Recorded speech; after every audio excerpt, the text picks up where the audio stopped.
네, 반갑습니다. 오늘 스가랴 세 번째 시간인데요. 제가 잠깐 기도하고 그리고 하도록 하겠습니다. 하나님 감사합니다. 오늘 스가랴 세 번째 시간 우리 귀한 집사님들 또 우리 권사님 함께 이 귀한 시간을 함께 나눌 수 있게 하신 감사합니다. 저희들 코로나로부터 지켜주시고 저희들 건강, 또 저희들의 생업, 저희들의 삶 위에 하나님 함께하여 주시옵소서. 오늘 스가랴 3장 말씀을 통해서 저희들이 많은 것을 배우고 또 깨닫는 시간 되게 하여 주옵소서. 예수님의 이름으로 기도합니다. 아멘. 아멘. 한 주 한 주가 참 빨리 지나가죠. 벌써 저희들 스가랴 수업이 목요일에 한 번씩 들어오는데 지난주가 마치 어제 같은데 벌써 한 주가 지났습니다. 이제 또 수업을 제가 진행할 때 우리 지난주에 건의 주셨던 대로 음소거를 좀 해주시고 또 제가 같이 진행해 나가야 되는 부분에 있어서 제가 한 분씩 부탁을 좀 드리면 그때 음소거를 해제해 주시고 그렇게 해서 도와주시면 좋겠습니다. 우리 지난 시간에 과제 6페이지를 한번 보겠습니다. 6페이지 보면 과제가 있었습니다. 매주 주어진 단락을 2번 읽기라고 했습니다. 그래서 성경을 읽으면서 반복되는 단어, 문장, 그리고 감명되는 구절의 밑줄 긋기, 읽는 중에 생각나는 질문을 한 가지 이상 만들어 보기, 각자에게 감동적으로 다가온 말씀에 대한 묵상과 적용사항 한 가지 이상 짧게 정리해 오기, 이 부분을 했습니다. 네.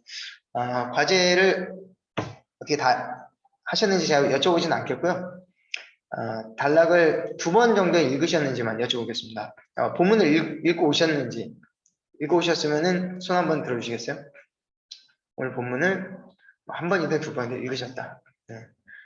알겠습니다. 다 읽으셨으면 조금 속독해서 진행하려고 했는데 그렇지 않기 때문에 제가 조금 꼼꼼하게 수업을 좀 진행하도록 하겠습니다. 그 6페이지 밑에 여백이 있잖아요. 거기에 오늘 수업에 들어가기 앞서서 좀 필기를 좀 하겠습니다. 여러분 거기에다가 빈칸을 저희가 한 10문장 정도 생각하시고 열심히 좀 받아 적으시면 좋겠어요. 거기 중요한 게 뭐냐면 이 스가랴서의 설을 읽는데 중요한 내용이 무엇이냐면 거기 한번 적어보세요. 성전 재건의 필요성. 과연 성전을 재건하는 그런 필요성이 그들에게 있었느냐, 이거를 일단 우리가 짚고 넘어가야 이 스가랴서를 여러분들이 읽으시는데 흐름을 쭉 잡아갈 수가 있습니다. 그럼 성전이 그들에게 그럼 어떠한 존재였느냐, 이거죠. 그들에게 있어서 이 성전, 예루살렘 성전이라는 것이 얼마나 중요했느냐, 여러분의 삶에 있어서 교회가 얼마나 중요하냐, 뭐 이런 질문이 될 수도 있겠습니다. 근데 그들에게 있어서 이 성전이라고 하는 것은 우리가 생각하는 이룸 교회, 우리가 생각하는 등록해서 다니는 교회 이상으로 굉장히 중요한 역할을 했습니다. 그래서 성전, 거기에 성전 재건의 필요성 옆에 성전이란 얼마나 큰 의미를 가지는가, 그들에게 있어서, 이스라엘에게 있어서 성전이란 얼마나 큰 의미를 가지는가, 이렇게 바꿔서 질문을 할 수 있겠습니다. 우리 3가지를 좀 적어볼 텐데요. 1번하고 이렇게 적어주세요. 종교, 사회, 정치, 교육 모든 분야에 영향을 미쳤다. 이렇게 적으세요. 종교, 사회, 정치, 교육 모든 분야에 영향을 미쳤다. 최소 4가지입니다. 종교, 신앙생활이죠. 이게 이제 교회의 역할하고 비슷합니다. 그래서 성전에 나가서 그들이 제물을 드리고 죄사함을 얻죠. 그들의 삶에 있어서 그들의 죄를 사함을 받는 곳이에요. 그리고 성전에 나와서 그들은 기도를 했어요. 그래서 기도를 통해서 우리 나라, 우리 민족을 아브라함과 이삭과 야곱의 후손, 우리 민족을 돌보아 주시는 그 하나님 아버지 여호와 하나님께 충성과 사랑을 맹세하는 것이었습니다. 그리고 사회적인 역할을 했는데요. 이거는 이제 제사장들이 했던 역할이었어요. 그래서 제사장들이 가난하고 소외되고 또 그런 성도들을 이렇게 보살피는 역할을 이 성전이 감당했습니다. 구제사역 그리고 이제 사회적인 역할들을 이 예루살렘 성전이 그 일을 감당했었습니다. 그리고 사회적인 또 어떤 부분은 이제 왕 정치인들이 이 성전에 나와서 하나님의 자문을 구했어요. 이 제사장을 통해서 또 선지자들도 성전에 모여서 하나님의 말씀을 선포했습니다. 그렇기 때문에 이 종교적인 부분뿐만 아니라 이 사회, 정치적인 영역, 여기서 정치인들이 여기에서 자문을 구하고 또 이 신약 시대에 와서는 이 예루살렘 성전에 이 산헤드린 공의회가 있습니다. 산헤드린 공의회. 쉽게 말하면 국회의사당이에요.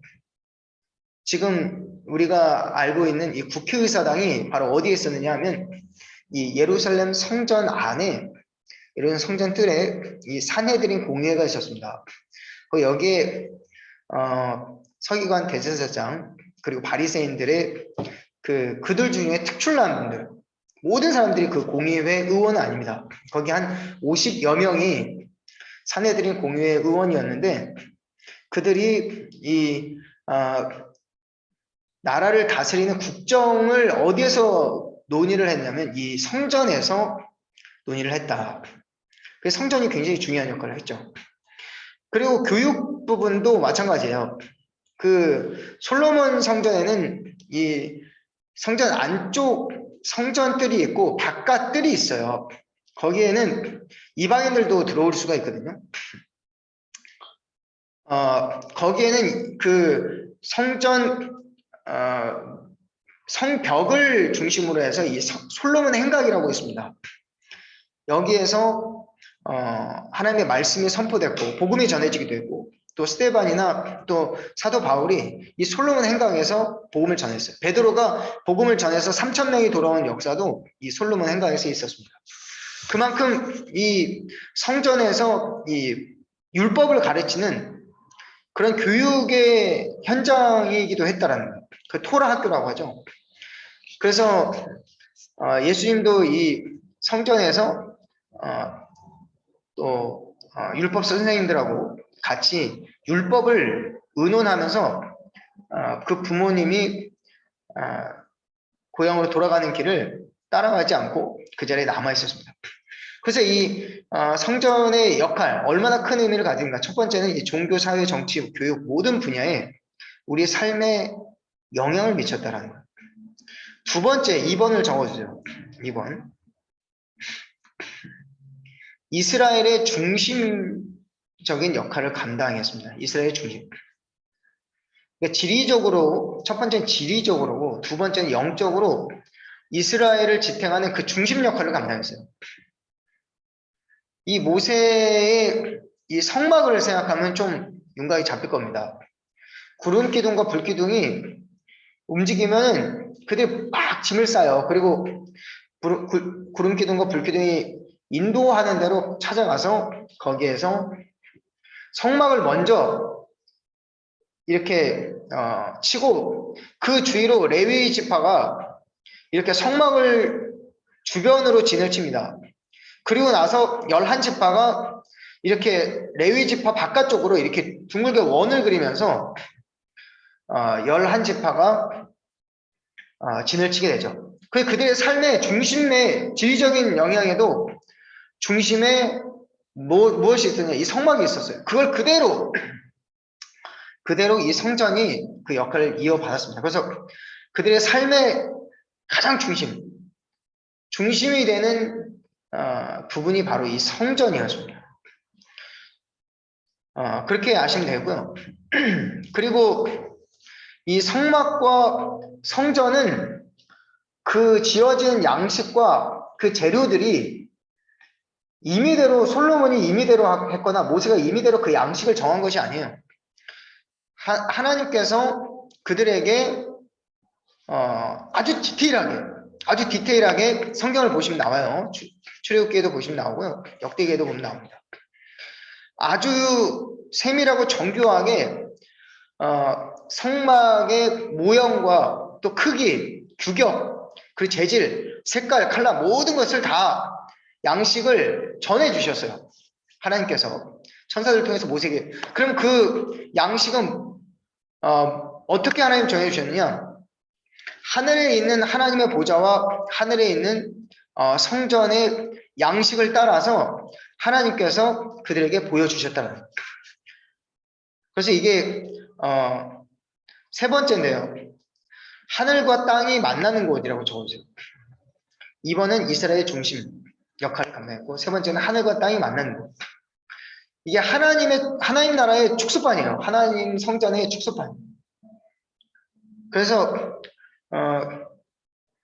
거기 그냥 구절만 적어보세요. 출애굽기 25장 40절. 출애굽기 25장 40절. 그리고 히브리서 8장 5절. 이게 이제 내용들은 무엇이냐면 하나님의 임재가 있는 곳이 바로 이 성전입니다. 하나님의 임재. 그래서 하나님 나라의 축소판으로 이 성전이 상징적으로 있었기 때문에 이 성전이 가지고 있는 의미가 굉장히 우리가 생각하는 것보다 더욱 이스라엘 백성들에게 크게 있었다라는 것을 기억할 수 있기 바랍니다. 그리고 거기 밑에 이제 당구장 표시를 하고 성전의 한계라고 적어주세요. 성전의 한계. 성전이 어떤 의미를 가지는가? 첫 번째, 종교, 사회, 정치, 교육 모든 분야에 영향을 미쳤고, 두 번째, 이스라엘 민족의 지리적인 영적인 그 중심 역할을 했다. 세 번째, 하늘과 땅이 만난 곳, 그 임재를 하나님의 임재가 있는 곳을 여겼습니다. 그리고 밑에 이제 성전의 한계를 이제 적어볼 텐데요. 이 성전의 한계는 무엇이냐면 성전이 우상이 될 수가 있었습니다.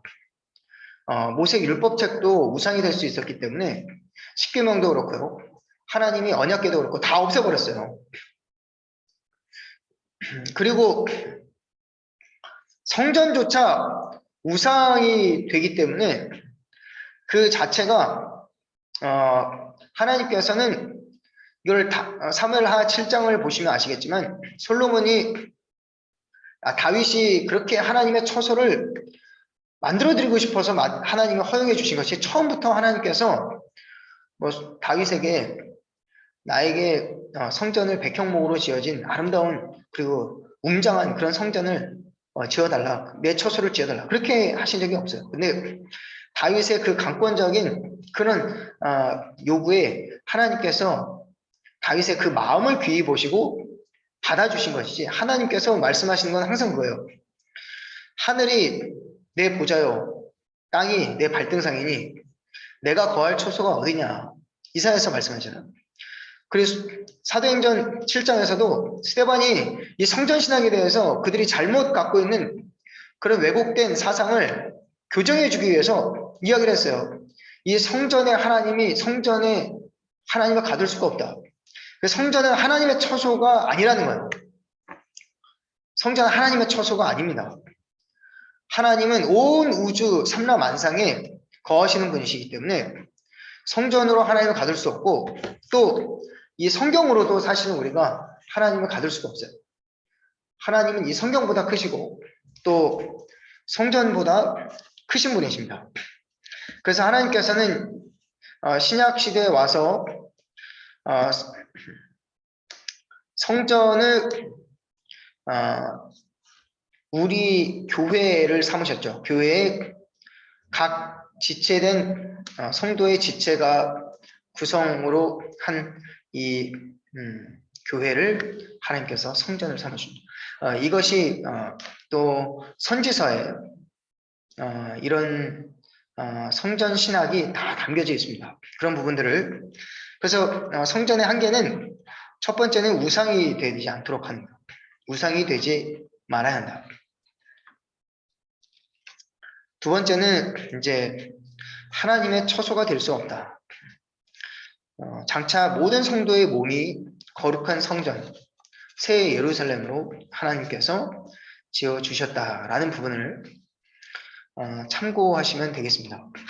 아무튼 이 정도 부분을 여러분들 간략하게 정리를 해서 이스라엘 백성들이 성전을 얼마나 사모했는가, 그리고 예루살렘 그 처소에 하나님께서 그들에게 그러면 왜 성전을 다시 허락하기를 원하셨는가, 그런 것들을 생각하면서 우리가 에스겔서 그리고 선지서들을 살펴보시면 참 좋겠습니다. 그래서 지난번에도 한번 말씀드렸지만 예루살렘에는 성전이 3번 있었습니다. 첫 번째 솔로몬의 성전, 두 번째는 이 수룹바벨 성전, 가장 초라한 성전이죠. 그리고 세 번째가 바로 이 헤롯 성전입니다. 헤롯 성전.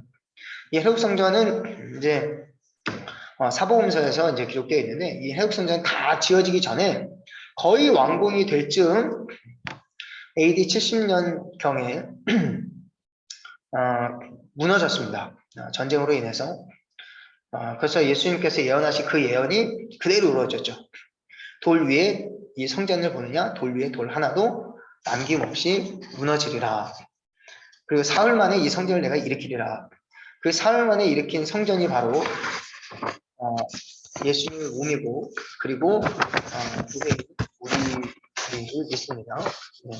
그 정도 이 성전에 대한 상징적인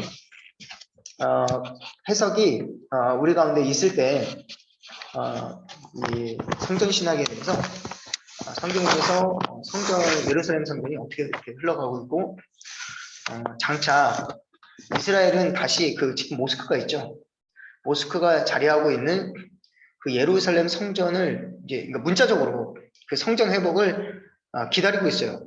그래서 뭐 전쟁으로 할지 뭐 어떻게 할지 어떻게든 그 땅을 빼앗아서 다시 성전을 세우는 것이 그들의 목표인데, 우리 그리스도인들은 그것이 하나님께서 기대하는 성전이 아니라 신약에 말씀하신 거룩한 성, 새 예루살렘, 우리 교회에 지체된 우리 모든 성도들의 육체를 가리켜서 다시 성전 재건을 예수님께서 원하신다. 그것을 이루기 위해서 이 땅 가운데 다시 재림하실 것이다. 그렇게 이해하시면 이 메시아 신학상까지 여러분들이 조금은 이해가 되실 것입니다. 조금 어려울 수 있어요. 어려울 수 있지만 그냥 듣고 흘리시면 됩니다. 흘리시면 되고, 오늘 이제 저희들이 이과를 이제 살펴보려고 하는데요. 저희가 이 본문 안에서 가리키는 이 용어들이 조금 어렵습니다. 그래서 우리 질문으로 저희가 뭐 바로 들어가지 않고 오늘 본문이 말하고 있는 이 단어들이나 또 중요한 부분들을 저희가 먼저 살펴보고 진행하도록 하겠습니다.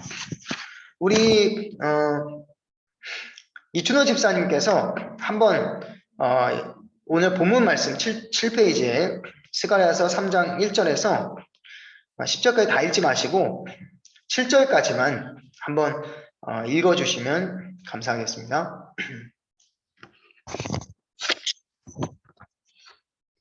음소거를 해제해 주시고 읽어주세요.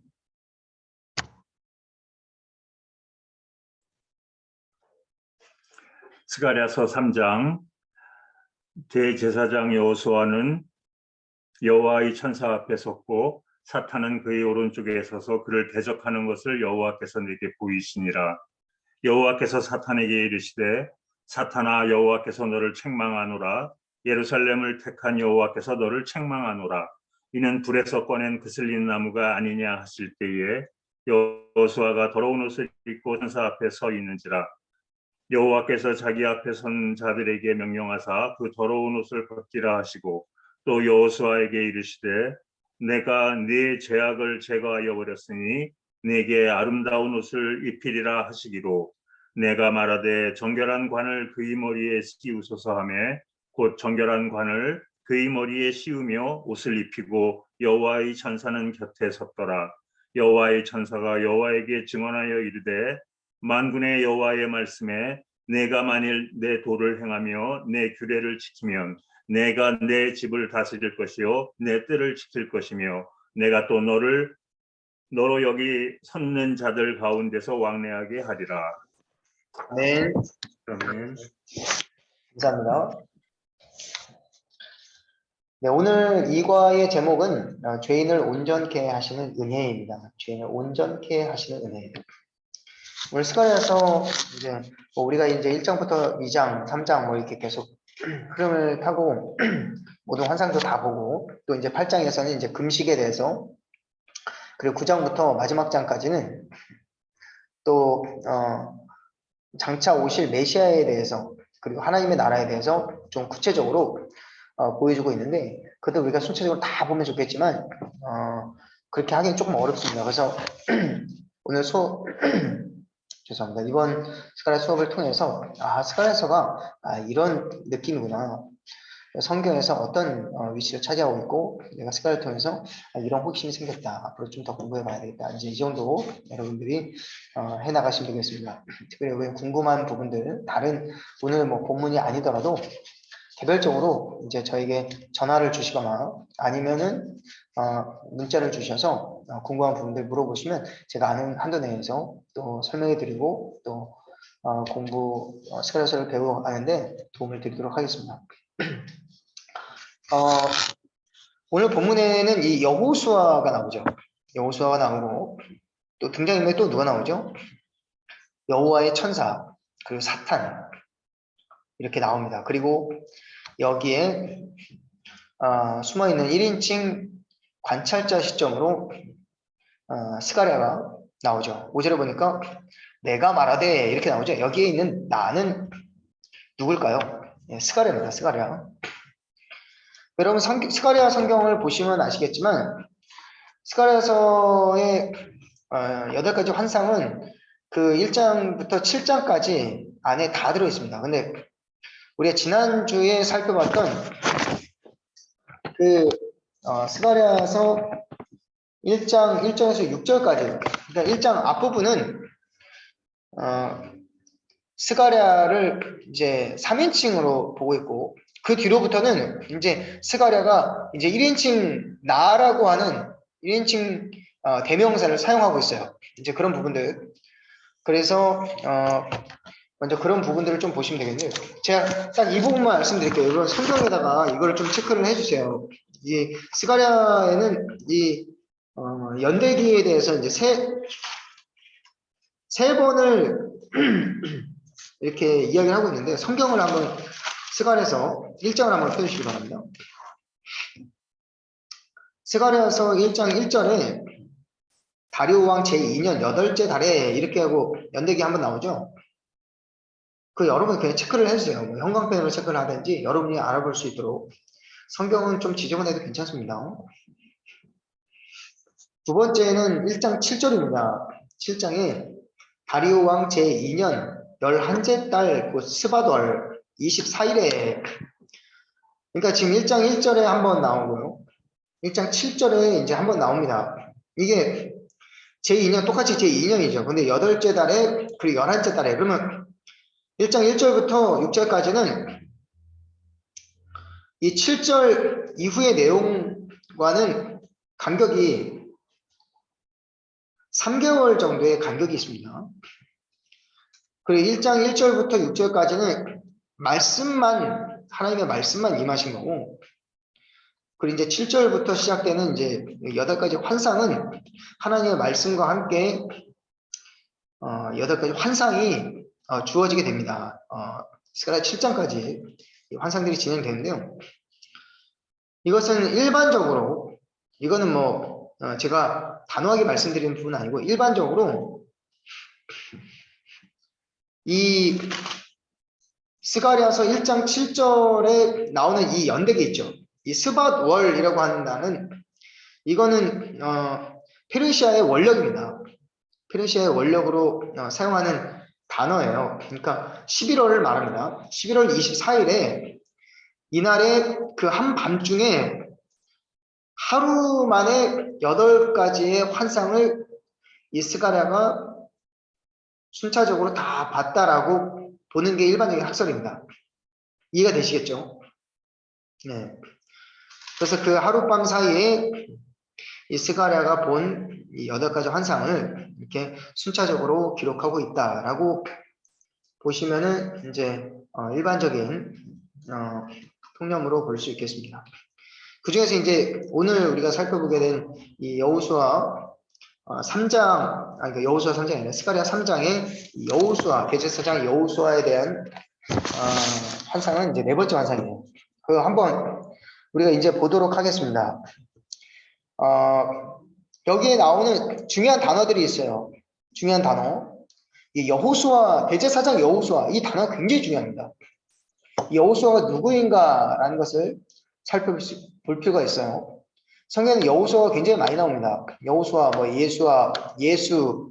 사실은 히브리어로 같은 단어예요. 같은 단어. 근데 성경에서 번역을 하면서 어느 부분은 예수라고 번역이 되어 있고 어느 부분은 예수아, 어느 부분은 여호수아 이렇게 번역이 되어 있습니다. 그래서 신명기 다음에 성경에 있는 여호수아도 이 예수와 여기에 나오는 여호수아랑 같은 단어를 쓰고 있어요. 그래서 예수라고 하는 그 이름이 당시에 구약 시대도 그렇고 신약 시대도 그렇고 굉장히 흔한 이름이었어요.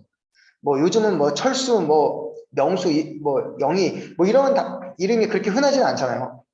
요즘은 뭐 이한이라는 이름이 또 흔하더라고요. 이한이 뭐 이번에 제가 아들 낳은 지 벌써 20일이 되어 가는데 오늘이 20일째인데 이름 짓는데 굉장히 고생을 많이 했어요. 제가 뭐 이한이 진짜 이건이 진짜 주이건 뭐 저도 세련된 이름 한번 지어보려고 영어 이름 막 찾아보고 막 지었는데 저희 와이프가 저희 집에 실세는 맞는 것 같아요. 다인이도 제 첫째 딸이 다인인데 다인이도 저희 아내가 지었고 둘째가 아들인데 윤재입니다. 윤재로 낙찰됐어요.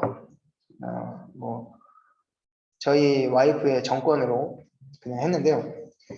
요즘 뭐 유행하는 이름들이 굉장히 많아요. 근데 당시에 유행했던 이름이 뭐냐면 이 예수라는 이름이 굉장히 좋은 이름이었어요. 그래서 자기 백성을 그가 구원할 것이다. 구원자라는 의미를 가지고 있습니다. 그래서 이 여호수아 그리고 여기도 나오는 여호수아 같은 이름일까요? 같은 사람일까요? 다른 사람일까요?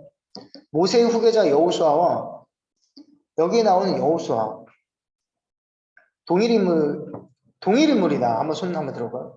동일 인물. 네, 다른 사람이다. 다른 사람이다. 네, 한번 네, 확신이 없어요, 다들. 네. 그 모세의 후계자는 대제사장은 아니죠. 제사장 가문이 아니에요. 제사장 가문이 아니에요. 레위 지파. 그 여기에 나오는 이 대제사장 여호수아는 옛날 뭐 사람 그 모세 후계자 여호수아가 아니라 이 사람은 스룹바벨과 함께 성전 재건을 했던 주역이었습니다. 그러니까 스룹바벨과 예수아 이 요사닥의 아들 예수아라고 이제 성경에서는 기록이 되어 있는데 이 스가랴서에서는 예수아라고 번역을 하지 않고 여호수아라고 이렇게 번역을 했습니다. 그 에스라서 3장을 좀 한번 빨리 볼까요? 이 여호수아가 어떤 사람인지를 알아야 우리가 이 3장을 살펴볼 수 있습니다. 에스라서 3장입니다. 에스라 찾기 힘들죠. 느헤미야, 에스라. 원래 느헤미야, 에스라는 한 권이에요. 한 권인데 이게 우리 기독교식으로 39권으로 나눠지면서 이게 2권으로 나누어지게 된 것입니다. 느헤미야 전에죠. 에스라 느헤미야 그리고 에스더죠. 에스라 3장 2절에 보면 이 두 사람이 한꺼번에 나와요. 제가 읽겠습니다. 요사닥의 아들 예수아와 그의 형제 제사장들과 스알디엘의 아들 수룹바벨과 그의 형제들이 다 일어나 이스라엘 하나님의 제단을 만들고 하나님의 사람 모세의 율법이 기록한 대로 번제를 그 위에서 드리려 할세. 여기에 나오는 이 예수아가 바로 오늘 이 스가랴서 3장에 나오는 이 대제사장 여호수아 라고 보시면 틀림이 없습니다. 네, 100%예요. 그래서 이 대제사장 여호수아가 이 스가랴가 본 네 번째 환상에 등장하게 됩니다. 그래서 이 장면은 하늘나라에서의 회의예요, 회의. 하늘의 회의. 오늘 이 스가랴 3장이 하늘의 회의를 보여주고 있다는 걸 여러분 보시면 되겠어요. 그래서 그 본문 스가랴 3장 1절에서 10절 그 위에 제목 있죠. 제목 사이에 그 빈 공간 있죠. 거기에 하늘의 회의 하시고 몇 개를 적어주세요. 구절을. 욥기 1장 적어주시고 이사야 6장 그리고 역대하 18장 이렇게 한번 적어주세요. 장만 적어주세요. 뭐 9절까지 적으면 헷갈리니까. 욥기 1장, 이사야 6장, 역대하 18장. 여러분 한번 살펴보시면 나중에 이 구절 보시면 이제 천상의 회의가 나와요. 법정처럼 생겼어요. 법정처럼. 그래서 욥기 1장에서도 사단이 와서 하나님께 무언가를 요청하죠.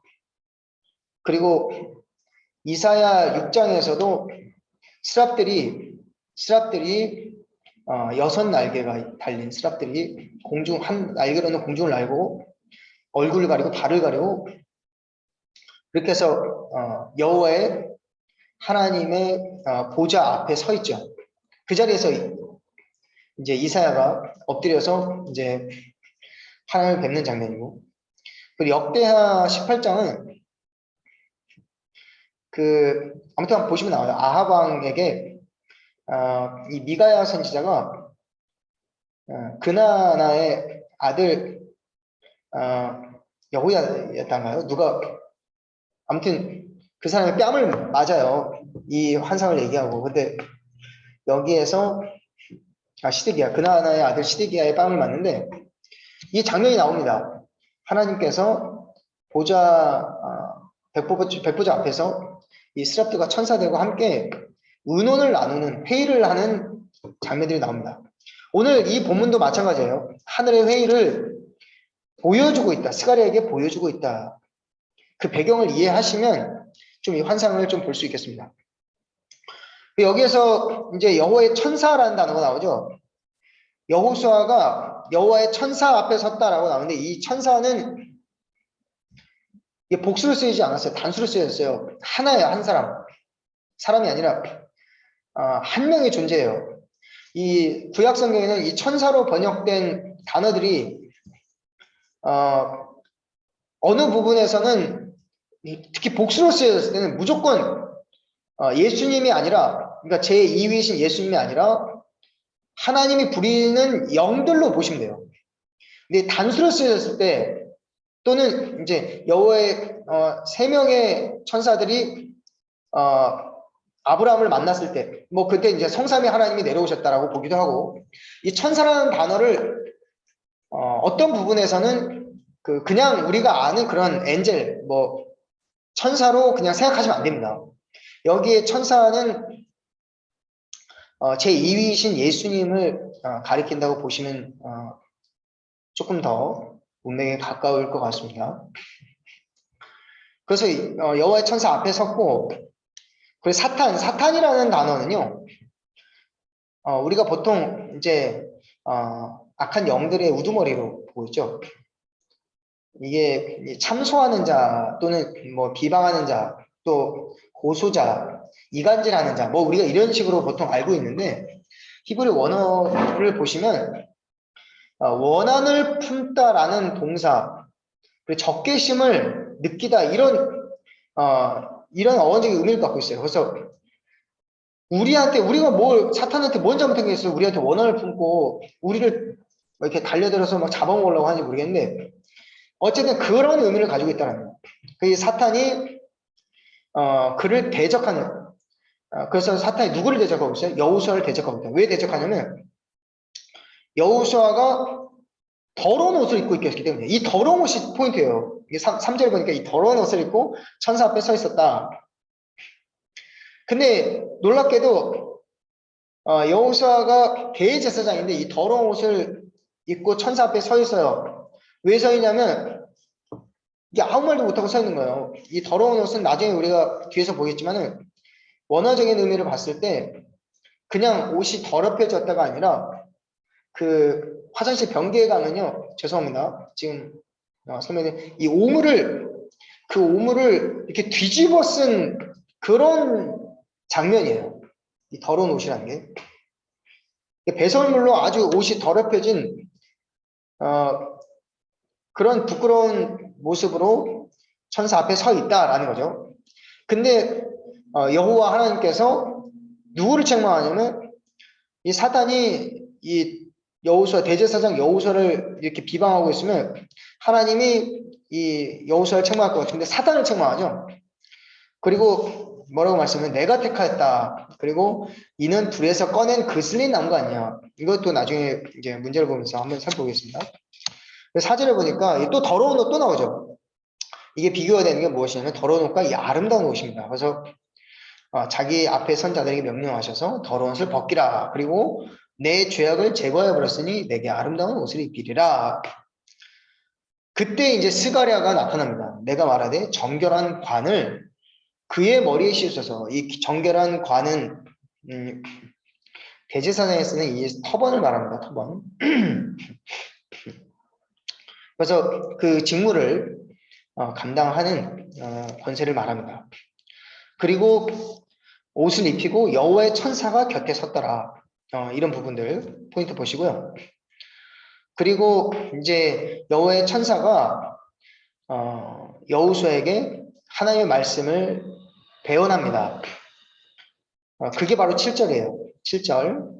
그 부분까지 보시면 되겠습니다. 그리고 그 밑에 7절에 거기에다가 번호를 매겨주세요. 7절 두 번째 구절에 내 집을 다스릴 것이요. 앞에 1번. 내 뜰을 지킬 것이며 2번. 너로 여기 섰는 자들 가운데 왕래하게 하리라. 이 3번. 하나님께서 이 대제사장 여호수아에게 다시 조건부로 하신 말씀이 바로 이 세 가지입니다. 그리고 나서 이제 8절부터 10절까지는 제가 읽지 않았는데요. 여기는 이제 메시아 예수 그리스도에 대한 내용이 등장합니다. 그래서 거기에 중요한 부분이 내 종 싹입니다. 싹이라는 단어. 8절에 이 싹이라는 단어 체크를 해주시고요. 9절에 보면 이 돌이라고 하는 단어가 나옵니다. 여호수아 앞에 세운 돌. 이것도 체크해 주세요. 그리고 한 돌에 7 눈이 있느니라. 7 눈. 눈 옆에 가로하고 샘물이라고 적었어요. 샘물. 이 눈이라고 하는 히브리어 단어가 중의적인 의미가 있습니다. 저희 다인이한테 저희 딸 다인이가 3살입니다. 다인이가 이제 말을 트기 시작했는데 배꼽 배 이렇게 가르치니까 배 하더라고요. 배 하면은 자기 배를 이렇게 가르쳐요. 근데 이제 또 스티커북이 있어요. 스티커북으로 애들 요즘 재밌게 놀거든요. 스티커북에 바다에 둥둥 떠다니는 배를 이제 가르치는데 이거 배야 그랬더니 다인이가 배 그랬더니 또 자기 배를 가르쳐요. 그 배가 아니라 이 배야. 이게 배라고 하는 단어를 우리가 처음 배울 때는 그냥 하나로 배우지만 이게 나중에 알면서 두 가지 중의적인 의미가 있고 또 우리가 먹는 배도 있고 우리가 여러 가지 뜻이 가지고 있잖아요. 히브리어에도 이 눈이라고 하는 이 눈은 이걸 가리킵니다. 눈. 근데 우리가 시적인 표현으로 우리가 연애할 때 뭐 여러분들 남편께 또 아내한테 그런 얘기를 들었는지 모르겠지만 당신의 눈은 호수같이 맑아. 그런 말 들어본 적 있어요? 네, 안 들어보셨으면은 여러분이 지금 하셔야 돼요. 잘 꾸며 하셔야 돼요. 이게 눈이 호수와 같이 맑다. 이게 히브리적인 표현이에요. 히브리어적인 표현이에요. 이게 눈이 샘과 같다라는. 그래서 이 아인이라고 하는 단어가 눈이라고도 표현되지만 눈이라는 뜻도 있지만 이게 샘이라고 하는 뜻도 있습니다. 샘. 그 샘물의 근원, 물의 근원. 그래서 일곱 샘이 있느니라 이렇게 해석하셔도 무방합니다. 그 일곱이라는 것은 여러분 어렵게 해석하지 마시고 완전수입니다. 완전수. 완전수. 그렇게 해서 이 은유적인 표현들을 이해하셔야 오늘 성경 본문이 어렵지가 않아요. 그리고 10절에 포도나무와 무화과나무 아래서 서로 초대하리라. 여기 밑줄을 그어주세요. 포도나무와 무화과나무 아래로 서로 초대하리라. 거기 밑에 밑줄을 긋고 거기 밑에 솔로몬의 통치라고 적어주세요. 솔로몬의 통치. 이게 다윗의 아들, 다윗의 뿔이 이 솔로몬의 통치라고 적으시고 가로 열고 열왕기상 4장 25절 적어주세요. 4장 25절.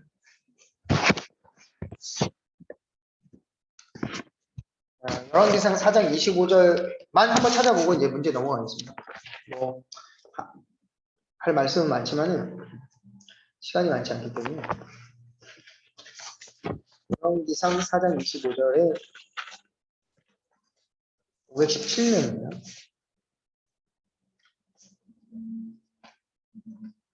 제가 읽겠습니다. 솔로몬이 사는 동안에 유다와 이스라엘이 단에서부터 브에르세바에 이르기까지 각기 포도나무 아래와 무화과나무 아래에서 평안히 살았더라. 이런 말씀 있죠. 실제로 포도나무와 무화과나무 아래 맨날 거기로 출퇴근하는 것이 아니라 이것을 쉽게 말하면 수거 정도로 이렇게 보시면 돼요. 그냥 하나의 표현으로 덩어리로 그냥 보시면 되겠습니다. 그래서 단에서부터 브에르세바까지는 단은 저기 백두산 한라산을 가리키고요. 백두산을 가리키고 브에르세바는 한라산을 가리킨다고 보면 되겠어요. 그래서 북쪽 끝에서부터 남쪽 끝까지 단에서부터 브에르세바 이리까지 각기 포도나무 아래와 무화과나무. 그럼 포도나무와 무화과나무는 어떤 걸 얘기할까요? 전쟁이 없는 평화로운 시대, 그리고 복지가 잘 되어 있는 나라, 그리고 또 정의가 실현되고 공의가 실현되고 자비가 실현되는 나라. 그 하나님의 나라를 잘 사는 나라 시키면 잘 사는 나라를 의미하는 표현이다라고 히브리적인 표현이다라고 보시면 되겠습니다. 이 정도 이해하시고 우리 넘어가겠습니다.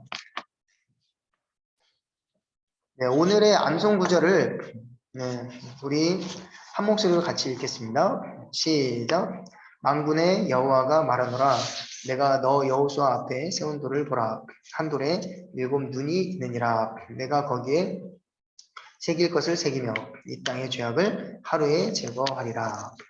아멘. 네, 여러분 이 암송 구절을 여러분이 암송하시면 또 말씀 공부한 후에 그것이 유익이 있을 것입니다. 우리 본문 설명을 우리 박지현 집사님께서 한번 읽어주시면 좋겠습니다. 스가랴 시대 포로기 후 공동체는 예루살렘 멸망 이후 그리고 성전 파괴와 제사장 직무 중단으로 인해 정체성의 위기를 겪었습니다. 하나님께서 시내산에서 이스라엘을 선택받은 민족으로 불렀을 때 그들은 제사장 나라로 부름을 받았지만 오랜 시간이 지나 70년의 기나긴 포로 생활로 인해 그들의 정체성은 혼란스러웠을 것입니다. 본문에 나오는 여호수아는 당시 대제사장으로서 하나님이 다스리는 나라 이스라엘의 대표자였습니다. 그러나 대제사장의 옷을 입었지만 오물을 뒤집어 쓴 채로 하나님 앞에 서 있었고 이상하게도 하나님께서는 그를 정죄하는 사탄을 도리어 책망하시는 것입니다. 왜냐하면 여호수아는 곧 깨끗함을 입고 다시 직무를 감당하게 될 것인데 이는 장차 모퉁이 돌 되시고 연한 순처럼 솟아오를 메시아 예수 그리스도의 속죄 사역에 근거한 것입니다. 죄 많은 우리를 온전케 하신 하나님께서 또한 우리를 왕 같은 제사장과 거룩한 나라, 그의 소유된 백성으로 부르신 것을 감사하며 은혜의 말씀을 배우도록 합시다. 아멘. 마음의 문을 열면 여러분 그냥 거기 한번 적어보세요.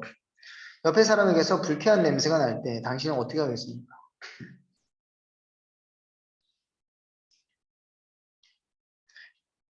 네, 뭐 질문이 뭐 답정너 같겠는데 뭐 어떻게 하겠어요? 그냥 가만히 있겠죠. 뭐 거기다 대고 이렇게 코를 막겠어요? 아니면은 저희 초등학교 때 막 그랬죠. 옆 사람 옆구리 막 치면서 야 좀 씻고 다녀 뭐 그러기도 하고 야 뭐 이상한 냄새가 난다 뭐 그럴 수도 있어요. 뭐 요즘 뭐 이제 또 우리가 이제 크다 보면 그럴 때 이제 모른 척하고 넘어가겠죠. 아마도 이제 근데 속으로 생각하겠죠. 아 참 저 사람 냄새가 나는구나. 좀 옷이 좀 더럽구나. 저 사람은 왜 저럴까? 뭐 이렇게 생각을 하겠죠. 그러니까 이게 그런 부분에서 이 대제사장 여호수아가 이 더러운 옷을 입고, 그러니까 더러운 옷이 아니라 그냥 오물을 뒤집어 쓴 채로 거리를 활보하고 막 다닌다고 생각을 해보세요. 정신 나간 사람, 이상한 사람을 보고. 이제 그런 사람들이 물론 없겠지만은 이제 그런 것을 우리가 한번 생각해 보면서 이 대제사장 여호수아가 거룩하신 하나님 앞에 섰을 때 얼마나 불쾌감을 주었겠는가. 그 정도 한번 생각해보고 넘어가겠습니다. 우리 말씀의 씨를 뿌리며 위에 말씀의 주제를 대충 우리가 한번 보면 좋겠는데요. 신약 성경에서 말하는 거기 한번 적어보세요. 칭의와 성화.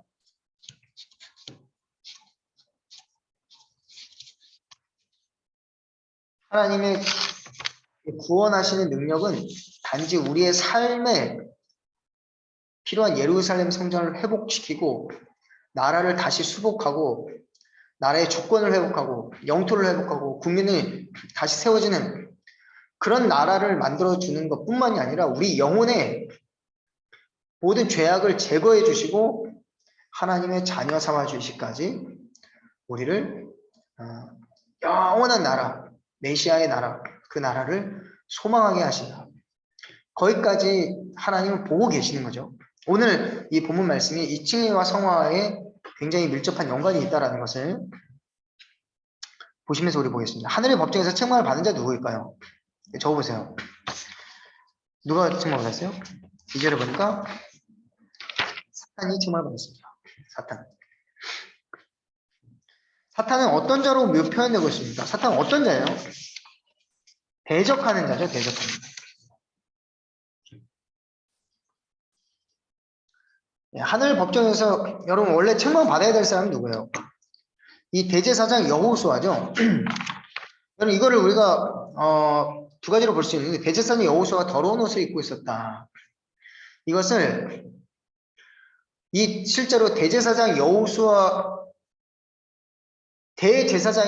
대제사장이었던 이 여호수아도 하나님께 책망받을 만큼 본인 스스로의 이 자범죄가 많았다라고 볼 수도 있고요.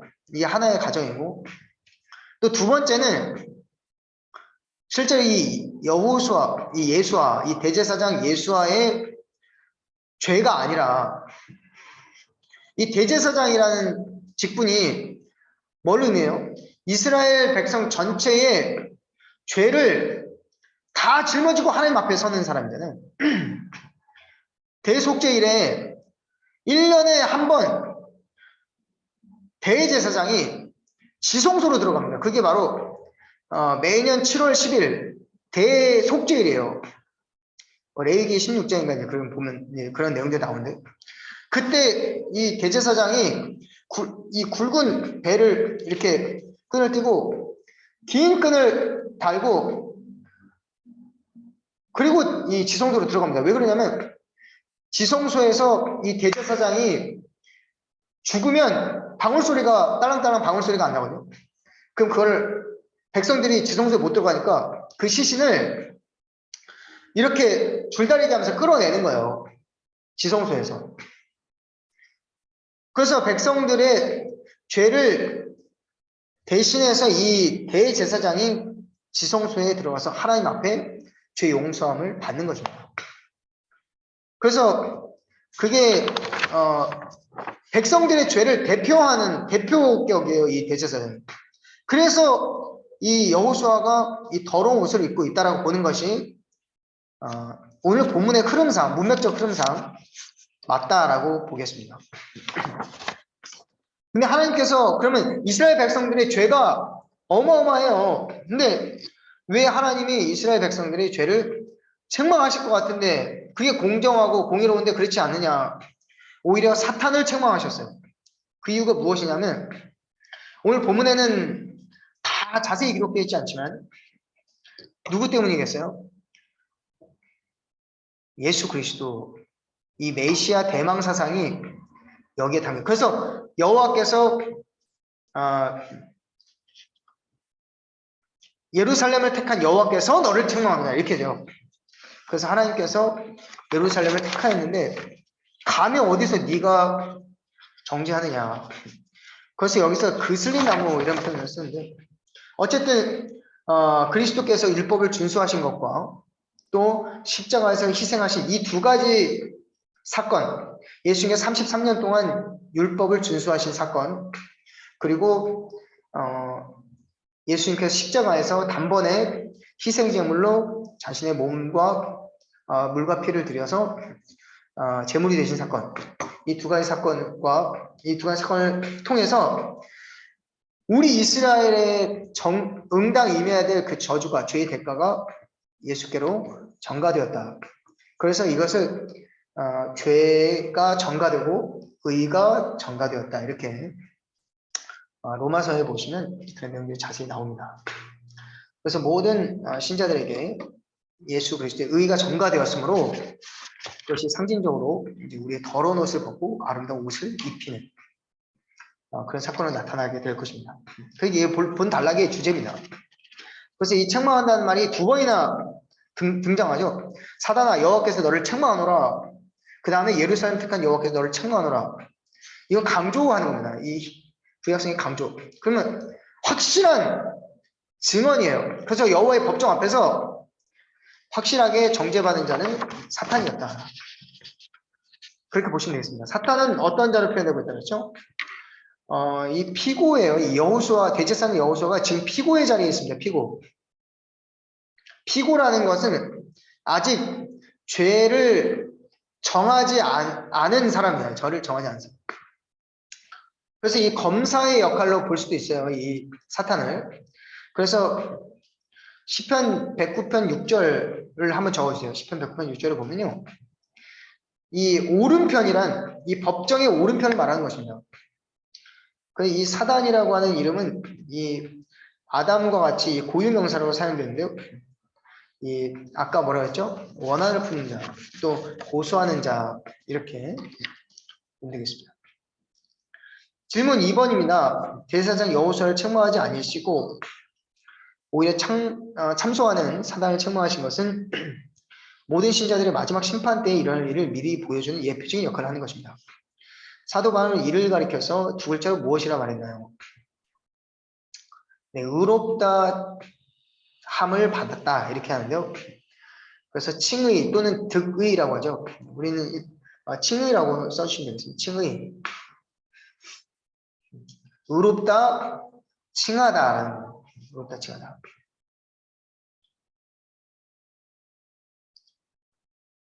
그래, 여러분, 이 구원파에서는요, 이 칭의 사건만 강조하고, 이 성화 사건을, 아예 배제시켜버립니다. 그래서 우리가 세례받는 날짜를 알아야 되고, 우리가 죄사함을 한번 받았으면 더 이상 회개할 필요가 없다, 이렇게 가르치고 있는데, 그것은, 명백히 잘못된 것입니다.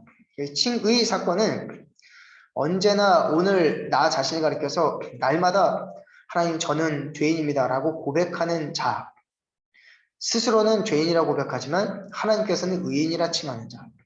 그에게만 칭의가 있는 것이지 나 자신을 나는 의로운 사람이야 라고 하는 사람, 자기 의에 빠져 있는 사람을 가리켜서 하나님은 절대로 의롭다 칭하지 아니하신다. 그래서 자기를 의롭다 여겼던 이 바리새인들과 그 사람들은 절대 칭의를 받지 못했던 것이죠. 그래서 칭의 사건은 예수 그리스도를 믿고 그리고 겸손하게 행하는 자에게 하나님께서 칭의를 표현하신 것입니다. 이 질문 3번, 질문 2번에 또한 신자가 이를 깨닫는 것은 매우 중요하다. 이게 로마서 8장 1절인데요. 이 구절은 굉장히 중요합니다. 우리 그리스도인에게 굉장히 중요한 구절이에요. 로마서 8장 1절은 그런즉 그리스도 안에 있는 자에게는 결코 정죄함이 없느니라 이런 말씀이에요. 정죄함이 없다. 그 그리스도 안에 있는 자에게는 스스로 자기를 내가 잘못한 거에 대해서 자책할 필요 없어요. 그리고 누군가로부터 우리가 손가락질 당하고 비난당해도 우리가 정죄받지 않아요. 죽을 때까지 절대로 우리는 예수 그리스도 믿는 그 즉시로부터 주님 나라 갈 때 가서도 영원토록 우리는 정죄받지 않습니다. 어떤 일에도. 그래서 바울은 고린도전서 4장 4절에 자기 자신을 자책할 아무것도 깨닫지 못하고 나를 판단하시는 이는 오직 그리스도의 날에 예수 그리스도 한 분뿐이다 이렇게 말씀하고 있거든요. 그러니까 이 구절은 굉장히 중요한 구절입니다. 그래서 이걸 깨닫는 것은 칭의를 깨닫는 것은 참 신자에게 유익하다. 어떤 유익이 있을까요? 빨리 한번 적어보세요. 오늘은 좀 이제 질문도 많고 다룰 내용이 많기 때문에 좀 서둘러서 질문을 하고 마치도록 하겠습니다.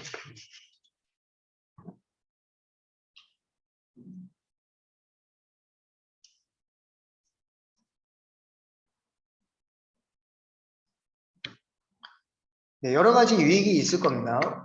여러 가지 유익이 있을 거고 또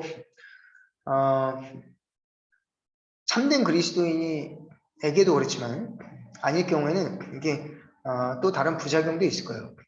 부작용도 있을 거예요. 근데 칭의 자체가 부작용을 가지는 것이 아니라 그에 대한 우리의 삶의 불균형적인 그런 믿음 때문에 이게 부작용이 나타나는데요. 칭의는 우리가 확실한 믿음이 있으면 우리의 삶에 유익밖에 없습니다. 유익. 어떤 유익이 있을까요?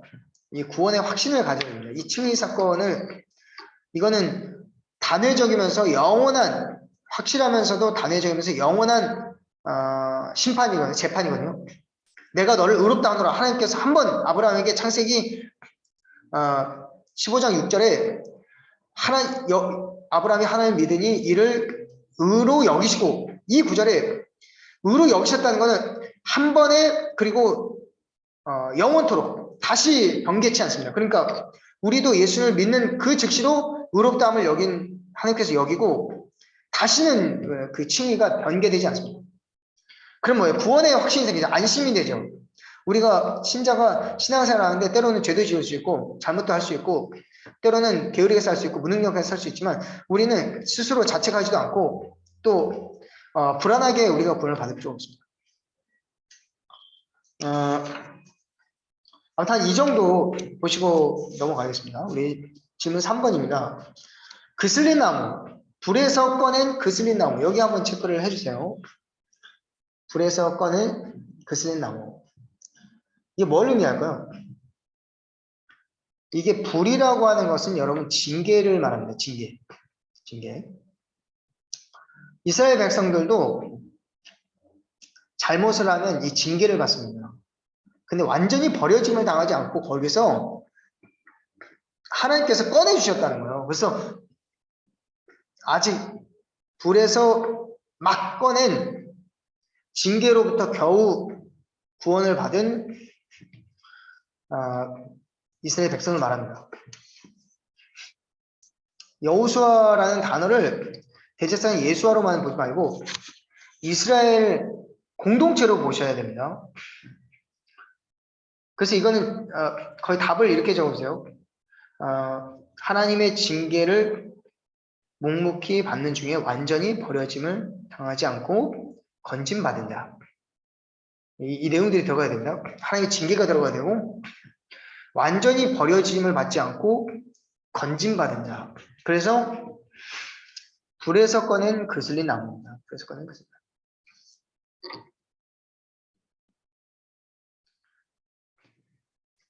이스라엘 백성들이 죄를 범하고 70년 바벨론 포로기 기간을 거치고 나서 하나님께서 이 불에서 꺼내주셨다라고 볼 수 있겠습니다. 그 다음에 질문 4번입니다. 대제사장이었던 여호수아는 배설물로 더럽혀진 옷을 그대로 입고 서 있었습니다. 자기의 힘으로 도저히 벗을 수 없어 계속 입은 채로 하나님의 처분만을 바라보고 묵묵히 서 있는 상태를 말합니다. 범죄한 자가 자신의 죄를 진심으로 회개하고 징계를 묵묵히 받을 때 하나님은 그를 다시 믿어주시고 세워주시는 분이십니다. 불충한 인생을 다시 믿어주시는 하나님을 생각할 때 당신은 어떤 감정이 되겠습니까? 여러분 이게 진짜 어떤 감정일까요? 나는 이제 죽었구나 생각하는데 하나님은 아니다. 너 잘못한 거 없다. 내가 다 너를 안아주겠다. 다 용서해주겠다. 그 탕자가 아버지께 돌아왔을 때 저를 그냥 품삯새 하나로 여겨주시면 정말 그 내리지 않겠습니다. 그때 아버지가 내가 너를 어떻게 품삯을 여겼니? 넌 내 아들이다. 변함없이 넌 내 아들이다. 그리고 안아주셨죠. 그때 이 탕자에게 탁탁한테 눈물이 떨어지죠. 정말 주체할 수 없이 울컥하고 벅차오르는 그 감정을 아마 쏟아내게 될 거예요. 그게 바로 그리스도인이 날마다 죄 용서함을 받음을 통해서 얻는 감격과 기쁨입니다. 이게 매주일 예배 시간에 이 구원의 감격이라는 거죠. 매주일 예배 시간에 그리스도인이 예배를 드리는 목적은 오이쿠스가 예배를 드리는 목적과 달라요. 오이쿠스들은 말씀을 듣고 처음 회심하여 구원을 얻게 됐는데 우리는 구원을 얻었어요. 이미 구원을 얻은 신자가 매 주일을 지키고 예배 자리로 매번 나아가서 예수 그리스도의 피를 힘입어 담대히 은혜의 보좌 앞에 나아갈 수 있게 되는 것은 구원의 감격이 회복되는 것입니다. 날마다. 매일. 그래서 여러분 주일날 그냥 예배드리러 나오면 안 되고요. 예배 내리러 나올 때 목표를 가지고 나와야 돼요. 딱 한 가지 목표. 한 주간 내가 잃어버렸던 구원의 감격을 다시 회복해야 되겠다. 그게 바로 이 죄사함의 은혜입니다. 죄사함의 은혜. 구원의 감격은 이 죄사함과 연관없이 일어나지 않습니다. 그래서 이런 부분 구원의 감격이 죄인이 회심할 때 느끼는 구원의 감격이 이와 같다라고 보시면 되겠습니다. 당신도 이와 비슷한 경험이 있으신가요? 그때 무엇을 계시나요? 제가 30초 드릴 테니까 빨리 한번 적어보세요.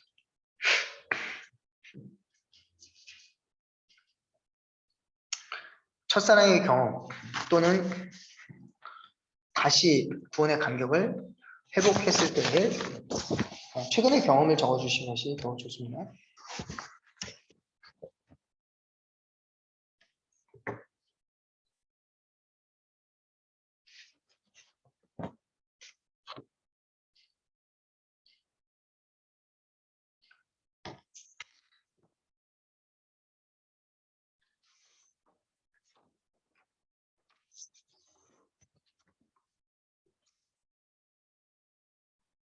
네, 다시 7페이지 이제 한번 돌아오셔서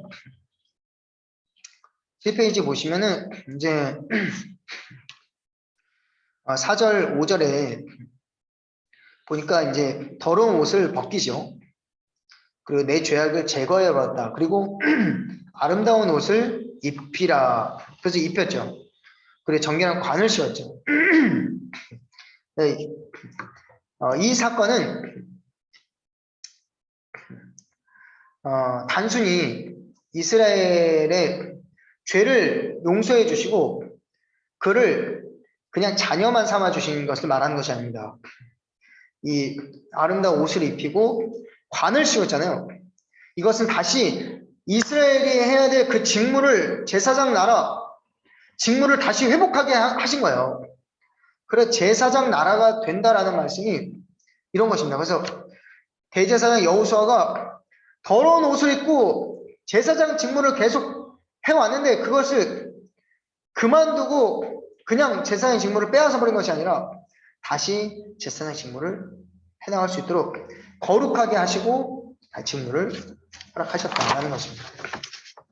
그래서 우리가 하나님 앞에 회심을 하고 구원의 감격으로 하나님 앞에 나아갈 때 우리가 보통 어떤 고백들을 해요? 하나님, 이제는 하나님을 위해서 살겠습니다.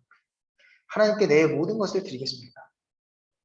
지금까지는 내 마음대로 살았지만 이제는 하나님이 나로 하여금 원하는 삶을 살겠습니다.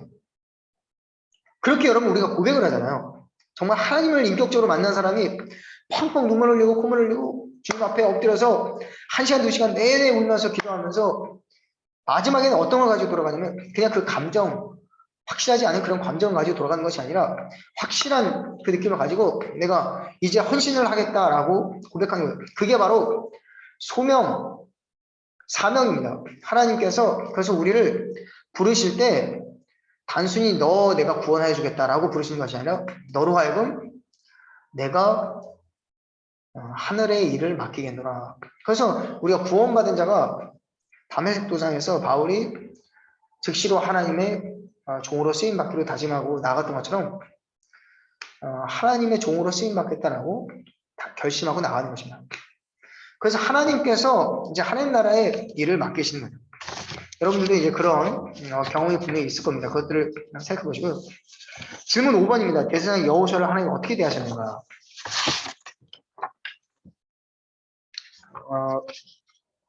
몇 절이죠? 네, 7절인 것 같아요. 7절.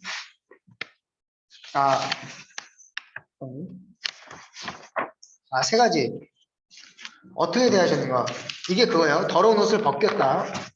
그게 이제 속죄 사건이에요. 더러운 옷을 벗겼다. 속죄. 새 옷을 입혔다. 이거는 왕복을 의미합니다.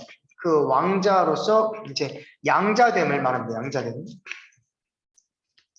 그리고 정결한 관을 씌우셨다. 이것은 이제 사명을 맡기심을 말합니다.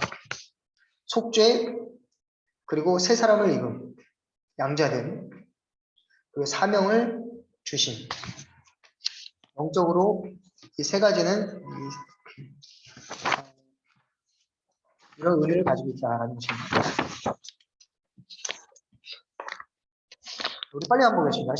10페이지에 하나님께서 여호수아를 정결하게 하시고 새 옷을 입히신 후에 정결한 관을 씌우셨습니다. 이사야 6장의 사건과 비슷한데요. 우리를 정결하게 하시는 것은 신자 개인의 구원만을 위한 것이 아니라 하나님 나라를 위한 일꾼으로 부르심을 뜻합니다. 정결함을 입은 대제사장 여호수아에게 분부하신 말씀 세 가지는 무엇입니까? 거기 아까 안 적어도 돼요. 앞에 7절에 우리가 1번, 2번, 3번 적었죠. 그 세 가지를 말합니다. 그래서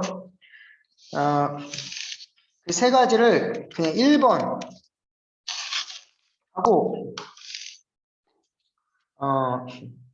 뭐라고 적으시냐면 그의 집을 다스림.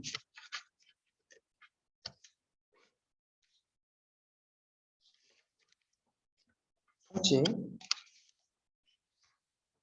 두 번째, 2번은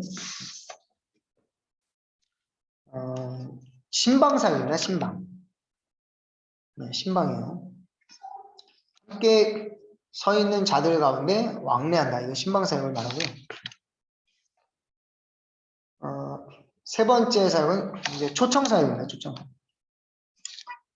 포도나무와 무화과나무 아래로 서로 초대한다.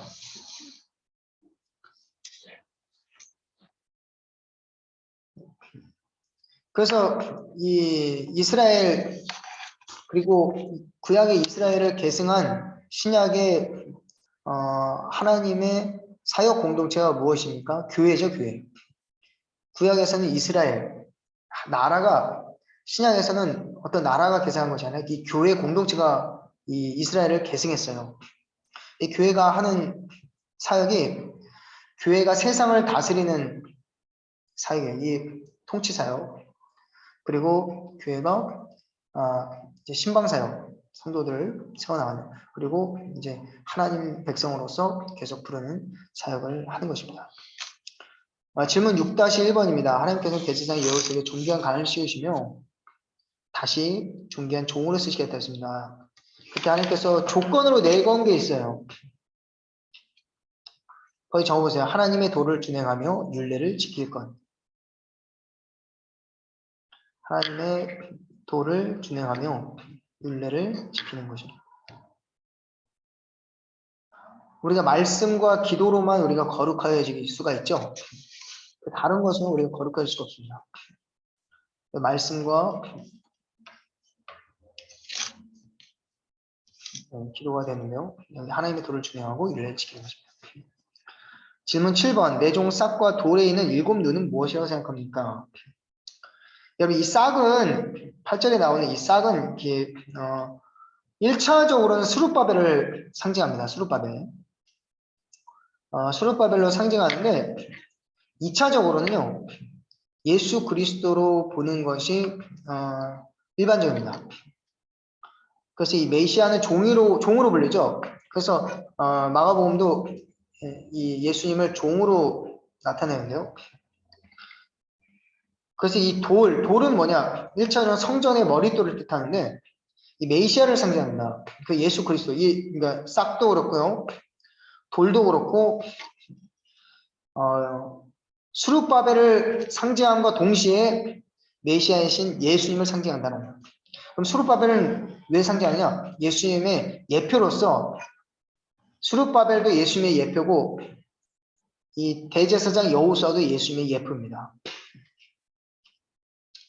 그 7 눈은 거기 계시록 5장 6절을 적었어요. 계시록 5장 6절.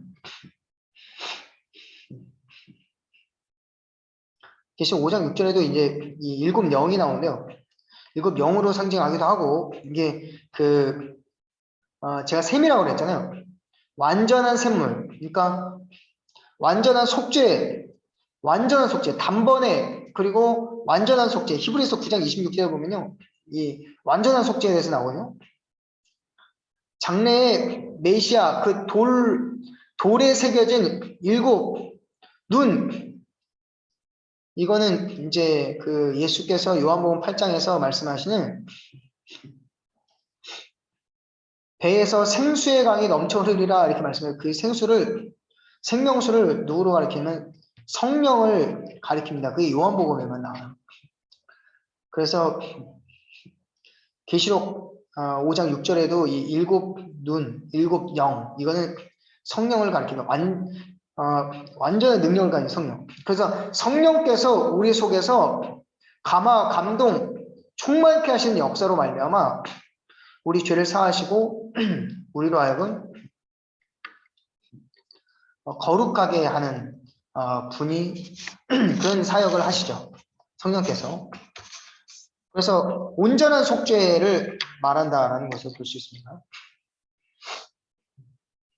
그리고 성전 건축은 이 싹 그리고 그리스도로 말미암아 완전히 이루어진다라는 것. 그래서 수룹바벨을 통해서, 그리고 선지자 스가랴, 그리고 대제사장 여호수아, 그러니까 그리스도의 삼중직을 의미하기도 하죠. 이제 뭐 그 정도까지 그냥 대충 이해하시면 되겠습니다. 내 삶의 열매를 거두면서 우리 마치겠습니다. 질문 1번은 여러분들이 그냥 적어보시고요. 질문 2번만 지금 빨리 한번 적어보시면 되겠습니다.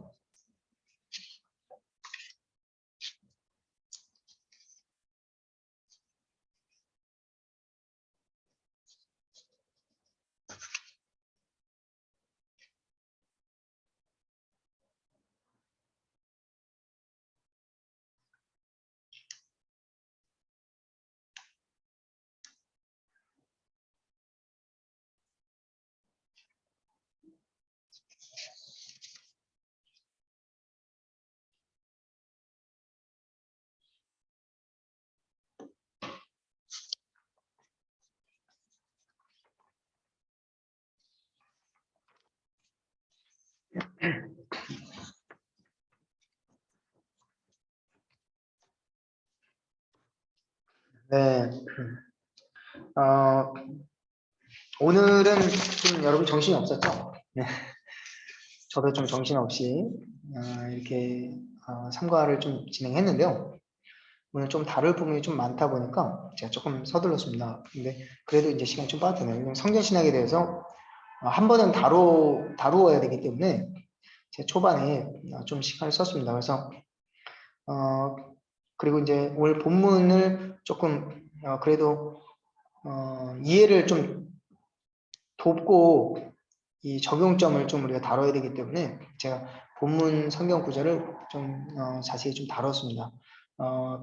비유가 좀 난해할 수 있고 이스라엘 묵시가 난해할 수도 있고 그 부분을 이제 신약 성경과 좀 어느 정도 접목시켜서 여러분들 좀 이해할 필요가 있기 때문에 그런 부분을 말씀드렸고요. 그리고 스가랴서는 신약 성경하고 계속해서 같이 다뤄봐야만 됩니다. 왜냐하면 메시아 대망 사상이 학개서와는 달리 동시에 쓰여지만 굉장히 짙습니다. 그의 농도가 굉장히 짙어요. 그래서 여기에 있는 그 환상들이나 또 그 메시지들을 우리가 조금 신약 성경에 있는 신약 사상과 좀 신약 성경에 있는 신약 사상과 같이 다루어서 보아야만 저희가 좀 이해할 수 있기 때문에 그런 부분을 참고해 주시면 좋겠습니다. 여러분들이 이제 말씀 배우면서 성경에만 관심을 가지 마시고 이 성경 말씀에서 내가 하나씩 알아가면서 내 적용점들을 끄집어내야 돼. 끄집어내야만 이게 유익이 있어요. 단지 아는 데서만 그치면요 이게 유익이 없습니다. 그래서 이 삶의 열매를 거두며 이 부분 특히 이제 질문 2번에 또 포커스 맞춰서 내가 하나님 앞에 쓰임 받는 종이 되었으면 좋겠다. 그런 마음을 좀 가지시기 바라고 그러기 위해서 여러분들이 속죄의 은혜, 이 구원의 감격 이것이 회복되어야 되겠다라는 그런 열망이 좀 생겼으면 좋겠습니다. 우리가 세상에 바쁘고 또 항상 우리의 일만 하다 보니까 하나님께서 우리 내면에 굉장히 깊은 관심을 갖고 있는데 그래서 우리가 돌아보지 못하고 우리가 세상적으로 살아가는 경우가 많습니다. 근데 우리가 교회를 섬기고 또 성도를 돌보고 또 우리가 오이코스를 초청하는 그런 사역들 하나님께서 이 대제사장 여호수아에게 맡기실 때 이 말씀을 통해서 이 말씀을 공부하고 또 배우는 우리에게도 그 말씀을 주신 줄 믿습니다. 여러분들도 이제 내가 거룩해지지 않으면 하나님께 쓰임받을 수 없구나. 거룩해지면 하나님의 사명이 보이는 다시 첫사랑을 회복해서 매 주일마다 하나님 예배자로 세워지고 또 구원의 감동을 회복하겠다는 이 목표 1년을 가지고 주일날 또 예배 시간에 하나님을 섬겨야 되겠다. 예배를 섬겨야 되겠다. 이 목표를 가지고 예배를 세워나가는 사람과 아무 생각 없이 52주를 그냥 주일이니까 나가야지. 이게 천지차예요. 신앙생활이. 그 제일 중요한 거. 이게 구원의 감격입니다. 구원의 감격. 날마다 이 감격이 없으면 우리의 삶이 천국에서 삶이 있다는 것을 붙일 수가 없어요. 그래서 오늘 삼성을 통해서 그런 메시지들을 잘 유념하시면서 적용점을 시작하시면 좋겠습니다. 근데 이번 과를 마치며 이 부분은 여러분 수업 끝나고 우리 각자 읽고 마치겠습니다. 시간이 너무 많이 지나가지고 이제 마치도록 하겠습니다. 이제 여러분들 얘기도 좀 사실 싶은 게 굉장히 많았는데 다음 과에서는 제가 조금 시간을 할애해서 이제 질문도 함께 나누면서 좀 수업을 진행하도록 한번 해보겠습니다. 오늘 이렇게 바쁘게 삼과를 좀 달려왔는데요. 여러분들 말씀을 또 어려운 부분도 있었을 거고 또 유익한 부분들이 있었을 겁니다. 또 제가 녹화해서 계속 올려드리기 때문에 좀 어렵다 싶은 부분은 여러분들 다시 이렇게 저도 한 1.5배속이나 이렇게 들어보니까 좋더라고요. 좀 빠르게 들어보니까 좋더라고요. 그래서 그렇게 해서 본문 말씀을 우리가 통독도 중요하지만 말씀 한 구절 한 구절을 잘 이해하면서 고민을 던져가면서 그렇게 배우면 좋겠고요. 그리고 또 질문하실 분이 있을 거예요. 저한테 문자나 전화 주시면은 제가 최대한 빠른 시일 내에 여러분에게 좀 대답을 드리고 해나가도록 하겠습니다. 네, 오늘 좀 시간 많이 지나갔습니다. 그래서 오늘 여기서 수업 마치고요. 다음 시간 또 기대하시면서 여러분 좀 다음 시간에 꼭 다 못하더라도 암송 암송 뭐 체크 안 하겠습니다. 근데 여러분 꼭 해보시고요. 그리고 제일 중요한 거 성경 본문을 2번 이상 읽어 오셔야 이 수업을 좀 따라가는데 좀 쉽게 저도 진행할 수 있고 좀 쉽게 따라올 수 있습니다. 그래서 좀 어려운 부분들 단어들 이렇게 체크해 가시면서 그래서 예습을 좀 하시면은 좀 유익할 것이라 생각합니다. 자, 기도하겠습니다. 하나님 감사합니다. 오늘 스가랴서 3장을 통해서 대제사장 여호수아 이스라엘을 대표하는 여호수아의 그 죄악을 하나님께서 불에서 꺼낸 그슬린 나무가 아니냐 하시면서 완전히 진멸하지 아니하시고 징계를 받은 후에 용서하시고 또 그 품에 안아주시는 정말 그 은혜로운 장면들을 우리가 보았습니다.